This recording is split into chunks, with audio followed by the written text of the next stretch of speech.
പശ്ചിമേഷ്യയിൽ എന്താ പറയാ കാര്യങ്ങൾ കുറച്ച് സങ്കീർണമാവാണല്ലേ? അതെ അതെ, സ്ഥിതി അത്ര പന്തിയല്ല. അതെ, ഇറാനുമായി ഒരു തുറന്ന യുദ്ധത്തിലേക്ക് പോകുമോ എന്ന പേടിയൊക്കെയുണ്ട്. ഇതിനിടയിലാണ് ഇസ്രായേൽ ഒരു നിർണായക നീക്കത്തിന് ഒരുങ്ങുന്നത് എന്ന റിപ്പോർട്ട് വരുന്നത്. അമേരിക്കയുടെ കയ്യിലുള്ള ഒരു ഭീകരൻ ബോംബ്, ഈ ബങ്കർ ബസ്റ്റർ ഇല്ലേ, അത് ഇസ്രായേൽ ആവശ്യപ്പെട്ടു വന്ന്. ശരിയാണ്, ആ റിപ്പോർട്ടുകൾ ഞാനും കണ്ടു. മാസീവ് ഓർഡിനൻസ് പെനിട്രേറ്റർ അഥവാ മോപ്പ്. പ്രധാനമന്ത്രി നെതന്യാഹു തന്നെയാണത്ര വാഷിംഗ്ടണിനോട് ഇത് ചോദിച്ചത്. എന്താണ് ഈ ബോംബിന് ഇത്ര പ്രത്യേകത? എന്തിനാണിപ്പോൾ ഇസ്രായേലിനത്? അതെ, ഇതിന്റെ ആവശ്യം വരുന്നത് ശരിക്കും പറഞ്ഞാൽ ഇറാന്റെ ഒരു ആണവ കേന്ദ്രം ലക്ഷ്യമിട്ടാണ്. ഫോഡോ എന്ന് പറയും. ഫോഡോ കേട്ടിട്ടുണ്ട്. ഇറാന്റെ ആണവ ഗവേഷണങ്ങളുടെ ഒരു പ്രധാന സ്ഥലം. പക്ഷേ അതൊരു സാധാരണ കേന്ദ്രമല്ല. ഒരു മല തുരന്ന് അതിനുള്ളിൽ ഏകദേശം 200 അടി താഴെയാണത്. 200 അടി? ഭൂമിക്കടിയിലോ? അവിശ്വസനീയം. അതെ, അതീവ സുരക്ഷിതം. അപ്പൊ പിന്നെ സാധാരണ ബോംബൊന്നും അവിടെ ഇരിക്കില്ല? ഇല്ല. നിലവിൽ ഇസ്രായേലിന്റെ കയ്യിലുള്ള ആയുധങ്ങൾ വെച്ച് അത് തകർക്കാൻ പറ്റില്ലെന്നാണ് അന്താരാഷ്ട്ര നിരീക്ഷകരും പറയുന്നത്. ഓഹോ, അപ്പൊ അവിടെയാണ് ഈ MOPയുടെ കളി വരുന്നത് അല്ലേ? അതെ, അവിടെയാണ്. നമുക്ക് ഈ MOPയെക്കുറിച്ചും ഈ ഫോർഡോർ ഒരു വെല്ലുവിളിയാവുന്നതിനെക്കുറിച്ചും അതുപോലെ ഇതിന്റെ പ്രത്യാഘാതങ്ങളെക്കുറിച്ചുമൊക്കെ ഒന്ന് വിശദമായി നോക്കിയാലോ? തീർച്ചയായും. അപ്പോ എന്താണ് ഈ MOP? Massive ordinance penetrator. ഏകദേശം ഒരു 13,600 കിലോ ഭാരം വരും. 13,000 കിലോ? ഭയങ്കരം തന്നെ. ഏതാണ്ട് 2 വലിയ ആനകളുടെ ഭാരം. അതുകൊണ്ടാണ് ഇതിനെ ബങ്കർ ബസ്റ്റർ എന്ന് വിളിക്കുന്നത്. ഭൂമിക്കടിയിലെ ഉറപ്പുള്ള കേന്ദ്രങ്ങൾ, ബങ്കറുകൾ, അതൊക്കെ തകർക്കാൻ വേണ്ടി ഉണ്ടാക്കിയത്. ഉരുക്ക് കവചമൊക്കെയുണ്ട് ഇതിനകത്ത്. ഏകദേശം 2.4 ടൺ, അതായത് 2100 കിലോയിൽ കൂടുതൽ സ്ഫോടക വസ്തുക്കളാണ്. ആണവ ഇതര ബോംബാണിത്. ആണവ ഇതര ബോംബുകളിൽ ഏറ്റവും വലുത്. അതെ. പക്ഷെ രസകരമായ കാര്യം എന്താണെന്ന് വെച്ചാൽ, ഇത്രയും ഭീകരനാണെങ്കിലും ഇതുവരെ ഒരു യുദ്ധത്തിലും ഉപയോഗിച്ചിട്ടില്ല. ഇല്ല. ഒരുപക്ഷെ അതിന്റെ ആ ഒരു പ്രഹരശേഷി, അത് ഭയന്നിട്ടാവാം. ശരിയാണ്, അത്രയ്ക്കും ശക്തമായ ഒന്ന്. അപ്പൊ ഈ ഫോർഡോ കേന്ദ്രം അത്രത്തോളം സുരക്ഷിതമാണെന്നുറപ്പായി. മലയ്ക്കുള്ളിൽ 200 അടി താഴെ ഇസ്രായേലിന് തകർക്കാൻ പറ്റാത്ത ഒന്ന്. അപ്പൊ MOP കിട്ടിയാൽ പ്രശ്നം തീർന്നില്ലേ?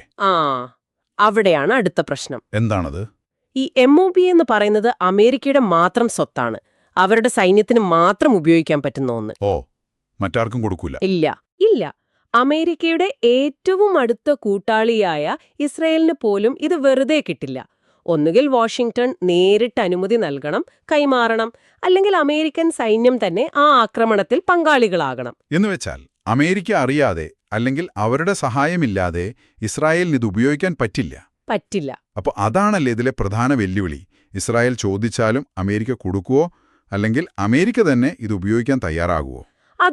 അതൊരു വലിയ ചോദ്യമാണ്. കാരണം അങ്ങനെ ഒരു ആക്രമണത്തിന് അമേരിക്ക കൂട്ടുനിന്നാൽ അതിനർത്ഥമെന്താ? അവർ ഇറാനെതിരെ നേരിട്ട് യുദ്ധത്തിൽ ഇടപെടുന്നു എന്നാണ്. ശരിയാണ്, അത് കാര്യങ്ങൾ വഷളാക്കും. തീർച്ചയായും. ഇപ്പോഴത്തെ പശ്ചിമേഷ്യയിലെ അവസ്ഥയിൽ അത് വലിയ പ്രത്യാഘാതമുണ്ടാക്കും. ഇറാന്റെ ഭാഗത്ത് നിന്ന് ഒരു ശക്തമായ തിരിച്ചടി പ്രതീക്ഷിക്കാം. അത് ഒരു വലിയ യുദ്ധത്തിലേക്ക് പോകുമോ? സാധ്യതയുണ്ട്. ഒരു പ്രാദേശിക യുദ്ധം, ഒരുപക്ഷേ അതിലും വലുത്. അതുകൊണ്ട് അമേരിക്ക വളരെ ആലോചിച്ചേ ഇതിലൊരു തീരുമാനമെടുക്കൂ. അതൊരു വലിയ പ്രതിസന്ധി തന്നെയാണല്ലോ ഇത്. അതുകൊണ്ട് തന്നെയാവും ഈ റിപ്പോർട്ടുകളിൽ പറയുന്നത് പോലെ ഇസ്രായേൽ മറ്റു വഴികളും നോക്കുന്നത്, അല്ലേ? അതെ. ചെറിയ ബങ്കർ ബസ്റ്ററുകൾ ഒരുപാടെണ്ണം ഒരുമിച്ച് ഉപയോഗിക്കുക, അല്ലെങ്കിൽ കമാൻഡോ ഓപ്പറേഷൻ, സൈബർ അറ്റാക്ക്, ഇതൊക്കെ പരീക്ഷിച്ചതാണല്ലോ അവർക്ക്. ശരിയാണ്. സൈബർ ആക്രമണങ്ങളിലൂടെയൊക്കെ ഇറാന്റെ ആണവ പദ്ധതിയെ വൈകിപ്പിക്കാൻ മുൻപ് ഇസ്രയേലിന് കഴിഞ്ഞിട്ടുണ്ട്. അതൊക്കെ ശരിയാണ്. പക്ഷേ ഈ റിപ്പോർട്ടുകളിൽ ചില മുൻ പെന്റഗൺ ഉദ്യോഗസ്ഥർ പറയുന്ന ഒരു കാര്യമുണ്ട്. ഫോർഡോ പോലെയൊരു സ്ഥലം, അതിനെ പൂർണ്ണമായി നശിപ്പിക്കണമെങ്കിൽ ഈ ചെറിയ കളികൾ പോരാ. അതിന്റെ പ്രധാന ഭാഗങ്ങൾ തകർക്കാൻ ഈ MOP തന്നെ വേണം.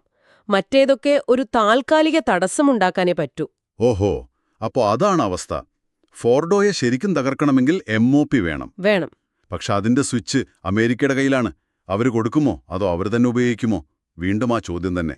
അതെ, കൃത്യമായി പറഞ്ഞായി അതാണിപ്പോഴത്തെ ഒരു നിൽപ്പ്.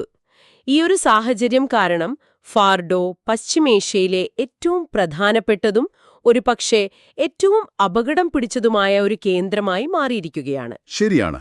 ഇറാന്റെ ആണവായുധ മോഹങ്ങളെക്കുറിച്ചുള്ള പേടി, അത് തടയാനുള്ള ഇസ്രയേലിന്റെ ശ്രമം, അതിൽ അമേരിക്കയുടെ നിലപാട്, എല്ലാം കൂടി വളരെ സങ്കീർണമായൊരവസ്ഥ. ചുരുക്കത്തിൽ ഒരു ബോംബിന്റെ പേരിലുള്ള ഈ നീക്കങ്ങൾ പശ്ചിമേഷ്യയുടെ ഭാവിയെ തന്നെ മാറ്റിയെഴുതാൻ സാധ്യതയുണ്ട്, തള്ളിക്കളയാനാവില്ല. ഈ ഒരു പ്രത്യേക വിഷയത്തിനപ്പുറം നിങ്ങൾ ആലോചിക്കേണ്ട ഒരു കാര്യം കൂടിയുണ്ട്. ഈ MOP പോലെയുള്ള ആയുധങ്ങൾ, അതായത് ആണവായുധങ്ങളല്ല, പക്ഷേ അതിനോടടുത്ത് ശക്തിയുള്ള പരമ്പരാഗത ആയുധങ്ങൾ, അവ ഇതുപോലെ അതീവ സുരക്ഷിതമായ കേന്ദ്രങ്ങൾക്ക് നേരെ ഉപയോഗിക്കാനുള്ള സാധ്യത അത് കൂടുന്നത് ഭാവിയിലെ യുദ്ധതന്ത്രങ്ങളെയും പ്രതിരോധ രീതികളെയുമൊക്കെ എങ്ങനെയായിരിക്കും മാറ്റുക, അത് നമ്മൾ ഓർക്കേണ്ട ഒന്നാണ്. അതൊരു പ്രധാനപ്പെട്ട ചിന്തയാണ്.